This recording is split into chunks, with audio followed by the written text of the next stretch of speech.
I mean, what's SlayerS.CranK gonna do? He doesn't have a high Infestor Broodlord count. He doesn't even have a high Infestor count, let alone any Broodlords. He's gonna maybe try to use some of these moves right now to clear up some supply to get some Broodlords, but he doesn't even have any Corruptors yet. He's still trying to make more Spines here. Perhaps to clear up food to be able to make those, but this is just brutal.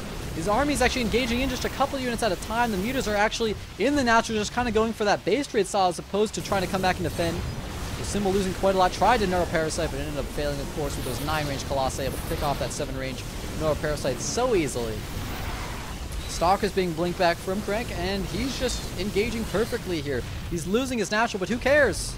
It's like, oh no, you lost your natural. It was already almost mined out. No big deal. And Stalkers are actually starting to take out all these mutas as well. SlayerS.CranK just a little bit too preoccupied, microing his main army, which is still losing to the Infestor, or excuse me, the Stalker Colossus ball. And this should be GG. That mothership, where is that? Did he even use that mothership? Did I just see it? Did it die? He still has it out. I don't know. Is it at home waiting to recall in case he needs to defend against the base trade? Oh, it's just sitting over at the 3rd, okay, or the 4th. Okay. SlayerS.CranK, you know, retaking bases, but no drones over there. So really doesn't have much of an economy at all. It doesn't even have drones over his 3rd for whatever random reason, I don't know. But his economy's in shambles. Plus 3 attacks about to complete, which makes quite a big difference for Blink Stalkers and Colossi I like. Nice remax on Roaches to try to pick off these units. He might even pick off this whole army, but it still doesn't matter. Even if he kills every single one of these units. That's a lot of Colossi to lose, but still. I'm pretty sure Crank is okay. He did lose his Cyber Force, so that's a little bit annoying, but he's rebuilding it. He still hasn't even lost all these units. Look at that. Even though he lost all of his Colossi, he still has Blink Stalkers killing these. 2-2 for SlayerS.CranK though, against that 3-1, so they're pretty even on upgrades for that. But the economy advantage, of course, goes to Crank right now. More Harvesters, better spread out as well between his bases. And SlayerS.CranK, I mean, what can he do? He needs to make some Infestors. He's got 2k gas right now.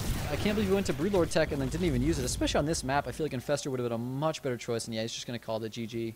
Zealots killed this base, and they're going up to that top left base, and with +3, they're going to kill these Lings in 2 shots apiece. This base can't be killed off. The mothership's already above 100 energy. There's not much you can do. Well played by Crank. It all came down to that one moment. SlayerS.CranK, I got to say, you know, something I was saying about him again in the Taja games is that he's a player who has great builds, great timings, great decisions, but his micro's just not quite there where other pros at his level are at. So his muta control really ended up losing him that game. He went for mutas, which is a great move on this map, but his harass really did no damage whatsoever. And it wasn't that Crank was so well prepared, even though he was very well. He did have a great defense. It wasn't that he was just so well prepared ahead of time. SlayerS.CranK just unfortunately didn't really micro to the best of his potential. First off, he had his mutas sitting in his main until he got up to a count of like 12 or something. He was just sitting there with 8 for almost an entire minute, or it was probably more like 30 seconds. Some obscene use of hyperbole there. Not only that, but then he just didn't engage in the right places, didn't move his mutas in the right directions at the right times. Crank defended way too well, and as soon as SlayerS.CranK was like, oh, I don't have the APM to keep microing my mutas, I'm going to send him home for a moment to make sure I don't lose him, and then I'll send him back in.